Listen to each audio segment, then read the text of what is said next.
And good evening, everybody. This is your friend Michael Stewart coming to you with a video on the 1994 crime bill. As I mentioned in my last video, that I was going to read this bill in its entirety and then share my observations having done so. So there's quite a bit that goes with this bill that seem to have controversy over. The bill, as we know, was written by then Senator Joe Biden and was passed as a law back in 1994, and it ran a specific time frame. And so this bill has multiple sections to it, and they're broken down in categories or titles, specific titles. There are exactly 33 titles. So what I have here is a synopsis. I'm going to be referencing this along the way. And along with the synopsis, this binder that I'm holding up in front of you contains the entire bill that was written by then Senator Joe Biden. So I want to go through what's in this bill and find out, because as I stated, I was not familiar with this bill, so I have no clue as to why so many people were against this bill and what the controversy is. And so I wanted to know for myself and take the time to go through it and see what I will see, what would be revealed to me as I go through it. So there's 33 titles to this bill. And I want to take a look at the first one, which deals with public safety and policing. That is the first title of the bill, which deals with public safety and community policing. And so it is very specific to that. So I read this section of the bill, Title 1, Section 10001, which dealt with a short title, and then 10002 deal with the purposes of the bill. And so I want to there were some things that I highlighted that I want to share as it relates to the purposes. And the first purpose of the title is substantially to increase the number of law enforcement officers interacting directly with members of the community, and they have in parentheses cops on the beat. That's the first purpose of this title, public safety and policing. So right away, the bill addresses the need for an increased presence in the community with cops on the beat. Now, cops on the beat is a terminology that many law enforcement are quite familiar with, because it speaks expressly of what we call foot patrol. Yes, outside of your mobile vehicle and actually walking through the neighborhood. So that was the intent spelled out in this first title of public safety and policing. The second purpose, it speaks of provide additional and more effective training to law enforcement officers to enhance their problem solving service and or other skills needed in interacting with members of the community. So the second purpose of this title is to give a focus on properly training and equipping law enforcement officers to be able to interact with the community. And certainly, I gather that this was to minimize negative interactions and facilitate more positive interactions with the community. And so this is where the training becomes vitally important. The third purpose of this title is to encourage the development and implementation of innovative programs to permit members of the community to assist state, Indian, tribal government, and local law enforcement agencies in the prevention of crime in the community. So, this third purpose speaks expressly to involving the community in the overall enhancement of the community, getting folks that are in the community more actively involved and helping to solve some of the community violent crime issues. And so, what I see there is an attempt through this title to foster a platform that would allow for community members and law enforcement to come together and work collaboratively at finding solutions on how to reduce violent crime in their communities. And I think that's important. So, right off the back, I don't see where this title specifically looks to in any way put greater duress on any particular group of people. What I do see is an effort to try to find a holistic approach to resolving violent criminal activity that was taking place in communities all around the globe. And then the fourth purpose is to encourage the development of new technologies to assist state, Indian tribal government, and local law enforcement agencies in reorienting the emphasis of their activities from reacting to crime to preventing crime. And so I'm a firm believer that if we can find effective ways of preventing crime, that we would see less opportunities of law enforcement overstepping boundaries, uh, negating to adhere to certain procedures, uh, not being in full compliance with the policies of their agencies. If we can prevent crime from happening, to me, that's a win. And so this is what I am seeing in this first title of public safety and policing, is that it addresses as well the development of technologies that would to help our law enforcement to be more proactive than reactive. Because the way things have been, the only time that there was police involvement for the most part was when a crime was committed. So the emphasis and the focus has been placed on creating opportunities for more positive interaction in the community, and then the implementation of technology that can help to detect before anything happens that would cause for law enforcement to be more proactive and get in on the front end.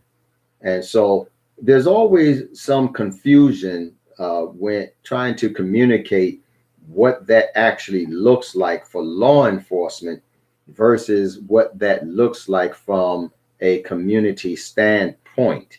Uh, I could recall several years ago when I first came to the Virginia area. Um, I could recall trying to gather up community members through community meetings and discussing, the issues that were of concern to the citizens of that particular community, and trying to brainstorm and come up with some solutions. And let me tell you, I've knocked on thousands of doors trying to encourage community members to come out and participate in these meetings and to share their input, share their ideas. And I kid you not, if any given day I knocked on 500 doors, I might have gotten 2 or 3 persons that actually showed up to one of those community meetings to talk about what we can do as members of the community to help reduce crime. And that's just the way it is. You know, people are very quick to give their opinion about what they believe is going on. But when it's time to actually roll up the sleeves and come together and begin to explore the possibilities, folks just don't have time. You know, they don't have time. They're not interested. They don't want to be bothered. And so, you know, until people see this as part of their responsibility, they just not going to get involved. So I can't speak right now to what led up to this crime bill, other than the fact that it actually builds on a pre-existing law that was already in effect. A previous bill of 1968 that was already in effect. And this kind of builds on that. And so there has always been, from what I can tell, there's been an ongoing concern with how do we reduce violent crime in our communities. Now, let's be real. If you live in a community where there are violent acts of criminal behavior going on, you cannot convince me that you are comfortable with that. You just can't convince me. And if you are, then it's because you're numb. You have allowed yourself to become numb to what's going on around you. Some call that similar to the Stockholm syndrome, where you know that you are in a bad place, but you rather stay in a bad place than fight to make it better or to get out of there. And so, in looking at this first title, now this here is a summary of that Violent Crime Control and Law Enforcement Act of 1994, which is what the Crime Bill 1994 is and what people have controversy with.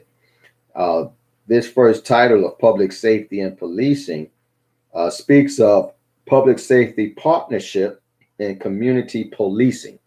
So it calls for some partnership. It calls for partnering of the community with law enforcement. And so it amends, as I spoke of a previous act, it amends the Omnibus Crime Control and Safe Streets Act of 1968, known as the Omnibus Act. So I would encourage you to look that one up in your leisure and see what was there, because as folks are charging then Senator Biden as being the cause for many young black males being incarcerated, what they are neglecting to consider or to take into consideration is that what Joe Biden wrote was not new at all. It was nothing new. But from 1968 up until 1994, violent criminal activity remained a serious problem in communities throughout this nation. And it needed to be addressed. It needed to be addressed in a more robust and holistic way. And I personally, after reading what I've read thus far, see the attempt. Now, I'm not saying that it's altogether pure, Okay, because I've not yet read the whole bill, but I intend to do so.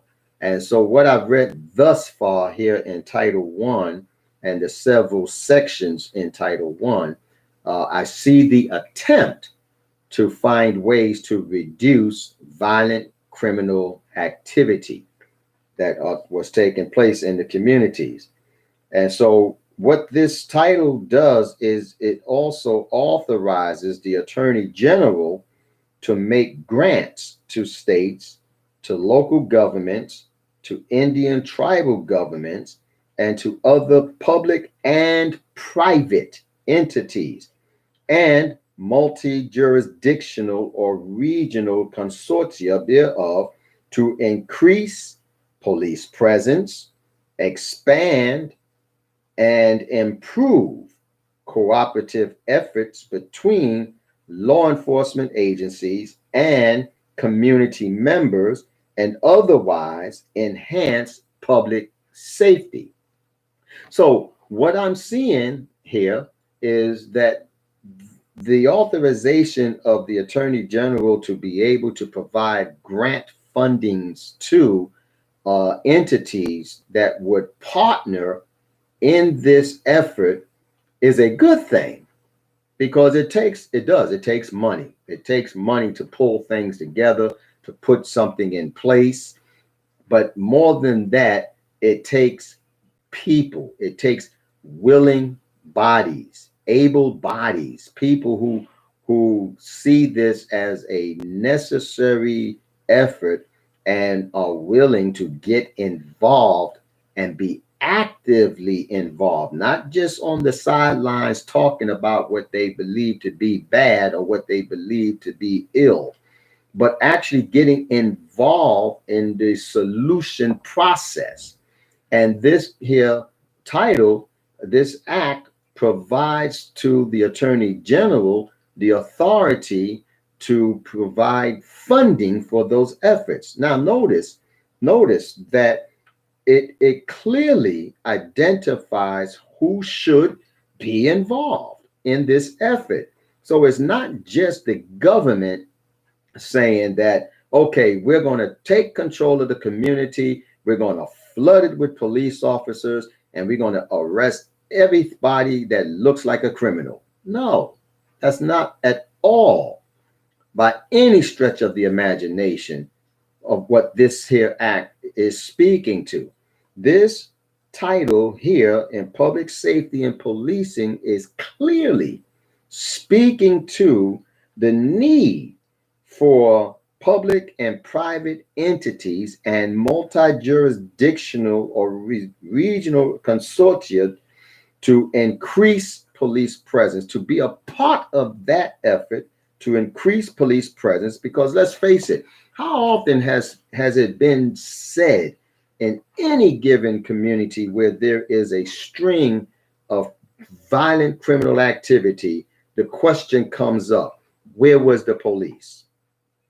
Where was the police? Why weren't the police present? Why couldn't they catch the criminal? Why couldn't they intervene before it happened? You know, those arguments come up quite often. Now, with good understanding as to why citizens of a community would feel that way, because for some reason, as it appears, many have the expectation that police are supposed to be everywhere and catch everything. And that is just not realistic. I mean, it's not realistic. And so, yes, just as well as there was an identified need to increase the presence of police in communities that are known to have violent criminal activities more than others, there is also a greater need for the citizens of that community to be actively involved in the solution process, and not just sitting on the sidelines and making complaints about what they think went wrong as it relates to law enforcement's involvement or non-involvement. And so that's what I see this speaking to. I see this clearly speaking to that. It also authorizes such grants to be used for programs, for projects, and for other activities. Now, there's several different things noted here. Number one, to rehire law enforcement officers who have been laid off as a result of state and local budget reductions for deployment in community oriented policing. Now, let me speak just a little bit to community oriented policing. This is a very intentional descriptor of a form of policing. Now, most citizens' understanding of policing is the result of possibly themselves experiencing a negative interaction with the police in their community, or having a family member or someone close to them who has had a negative interaction with police in their community. But that is not community oriented policing. And so, without trying to argue any particular events, because that's a never ending argument, and my attempt is to make clear here that in community oriented policing, it is not just to put more police in the community, but it is to put into the community more police who are empathetic to what's going on in a particular community, who would interact with members of the community on a more positive note. In other words, if we could build relationships, positive relationships with members of a given community, then the likelihood of violent criminal behavior being allowed to continue on starts to begin to diminish. Why? Because there's a relationship there that has an understanding that we are in this thing together, and together we are working at improving this community. And so community oriented policing is a form of policing that puts police officers in the presence of community members in the absence of criminal behavior.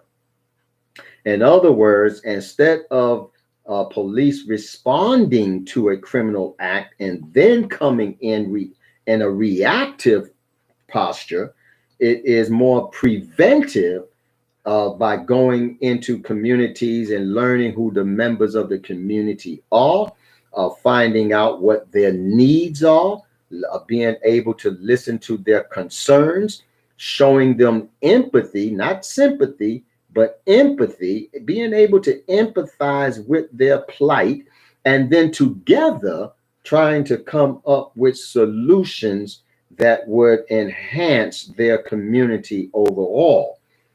That's community oriented policing in a nutshell.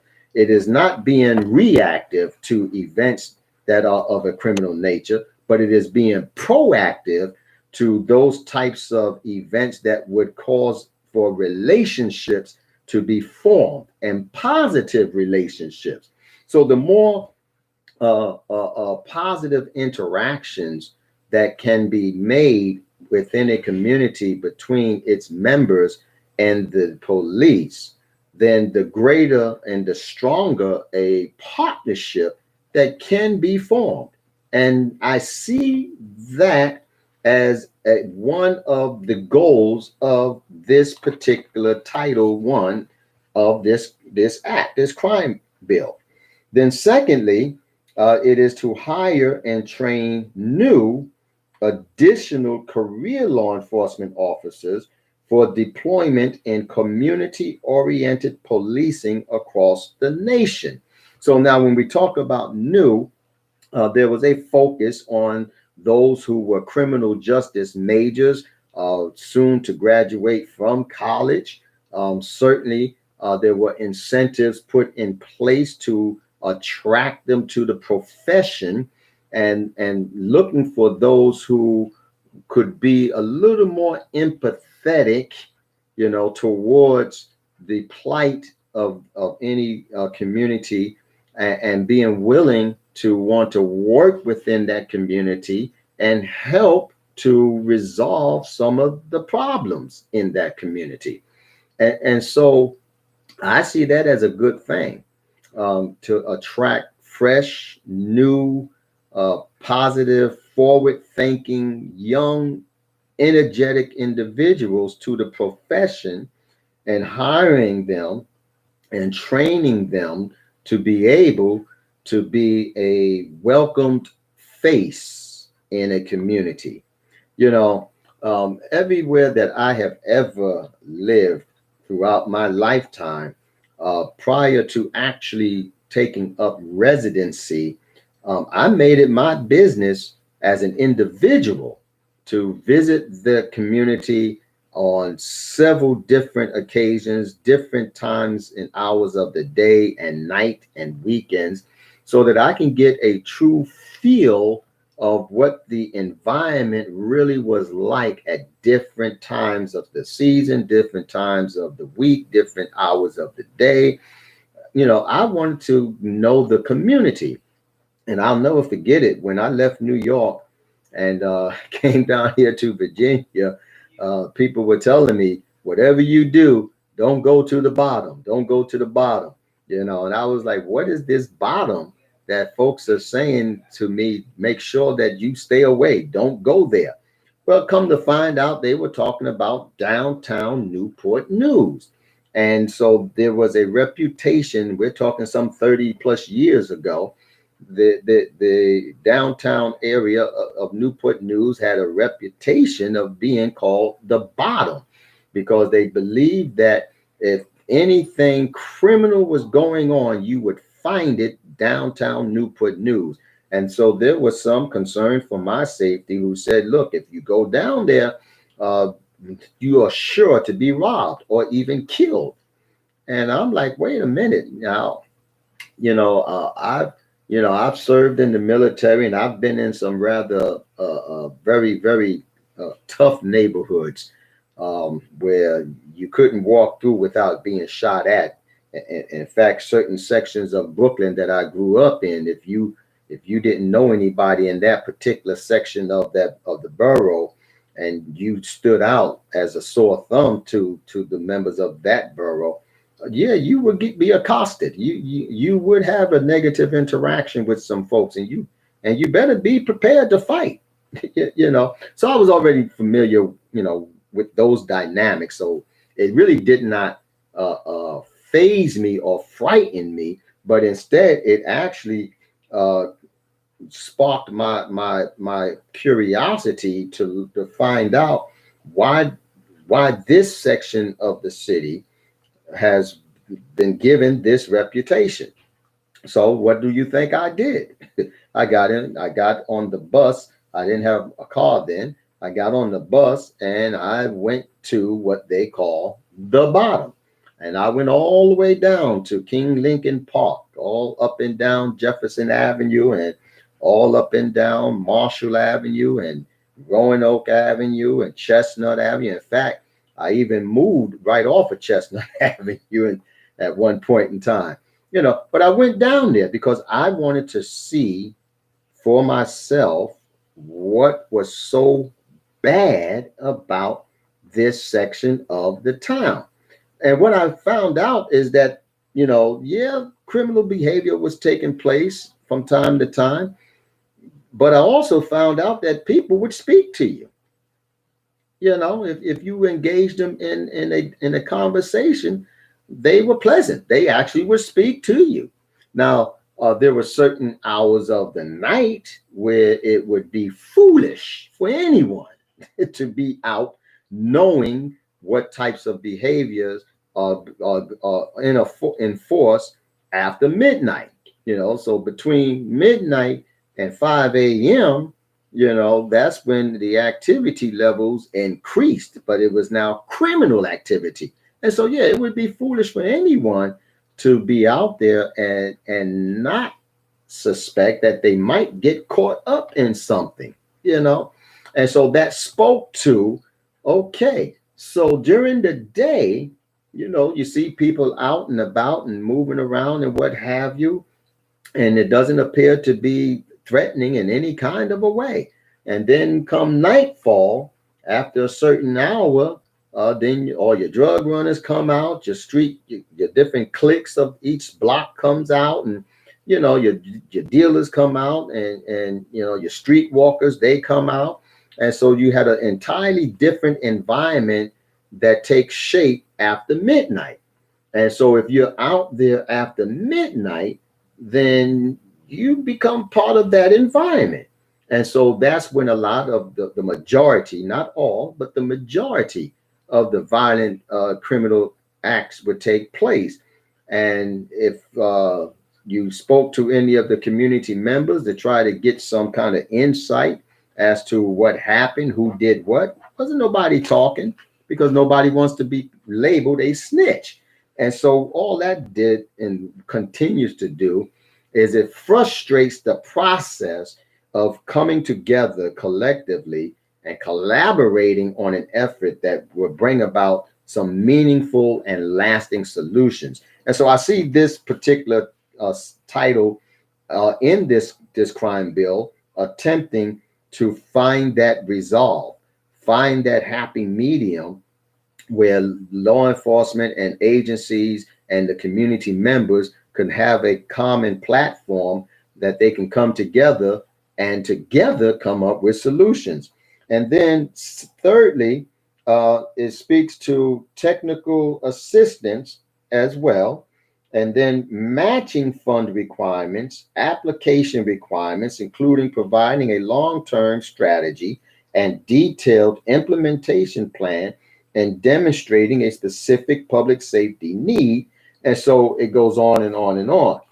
And so what I see there is that it is speaking to not just coming up with bright ideas, but this title speaks to uh, not just law enforcement coming up with solutions, but the various agencies in a community, different entities, public service entities in a community, different social and support groups within a community, your faith-based organizations in a community, as well as other community members, those who live in that community, all coming together.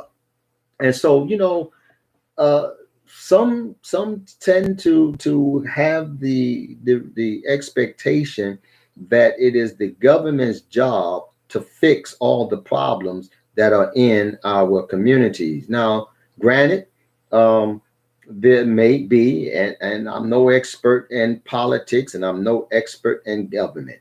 Okay, so these are my observations, my opinions, and some my speculation, to be totally honest.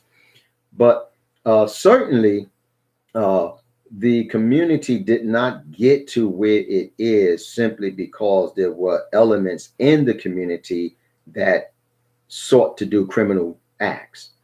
There's a lot more to it than just that, and so I believe that this bill made the attempt to try to bring all of the moving parts together, because in all honesty, none could say that they are totally hands off or totally hands free from the demise of any community, from the government level right down to the individual member of the community. Somewhere in there, we are all collectively responsible for whether or not our communities are flourishing and vibrant or falling apart, you know. And so this first title speaks primarily to the identified need for having more police presence in a community where there is high crime and not just riding through in their police vehicles, but actually walking the beat. You know, I grew up in New York, and I served as an auxiliary New York police officer. I was assigned to the transit authority. So my beat on foot was on the trains of New York. And mind you, I had a full police uniform, police equipment with the minus a police gun. I had everything but a police gun. But you know, this was back in the early to mid 80s. Okay. And so just before this came about. But even then, you know, we had police who walked the beat. They walked the neighborhood. They spoke to members in the community. They spoke to the business owners. They got to know who actually belonged in that community and who was possibly visiting the community and what may have been up to no good. They were able to identify those things. And you know, riding the trains in full police uniform with police equipment minus a police gun. Uh, yeah, I was at first I was very scared and very nervous because all people would see was the uniform and the badge. And when they see that I don't have a gun, why would I listen to you? So I had to develop my community interrelation skills to where I can speak to people and get a positive result. And so that was my proving ground, you know, because let me tell you, you know, all I had was a nightstick, a memo book, a radio, a uniform, a badge, and a set of handcuffs, but no gun, right? And so community policing does work. It does work when you go in with the right mindset, the right attitude, and you build relationships with those members of the community. And that's what I see here in Title One. I see the effort here in this section of the Crime Bill of 1994 that makes possible for increased police presence in these high crime neighborhoods, putting more police on the beat, walking through the neighborhoods, providing the funding necessary, not just for the training of officers, but also for the agencies and support groups and community members that are in that community to be able to come together and collectively come up with a workable solution and to hire fresh new minds that understand the importance and the benefit of community oriented policing and equipping them with the necessary tools needed in order to be successful in that type of a policing environment. And so it speaks to everybody coming together and working together. So that's my take on the first title. There are two sections of Title One, and that's my take after reading the full title. I'm partway through Title Two, so in my next video, I will talk about Title Two, which addresses the prisons. And there are several subtitles and multiple sections to Title Two. So I'll talk about that in the next coming video sometime in the near future. So I hope that you've gotten something out of Title One, public safety and policing. And I hope that maybe it brought some clarity to you. If you have not yourself read the crime bill of 1994 that many people find to be controversial. Like I said, it's in this binder and I'm reading it because I want to know. I want to know what all it says, why it says it, what the intent was, what effort was made, and was there an underlying plot to destroy us as a people. And I'm not saying that everybody in government is on the up and up. That's not my argument. I'm just saying, let's take a look at what's really in this bill and see what the intent was. So there you have it. Hope you found this information interesting. If you did, please hit the thumbs up button. And certainly, if you have not already, I ask that you would subscribe to my channel. If you'd like to see more content of this sort, certainly you can hit the bell. And every time that I post, you'll get a notification that lets you know that a new video is up. Thank you. My time is up. It's been my pleasure. Do have a prosperous day or evening. Be safe. Continue to practice social distancing, and peace and blessings to you all.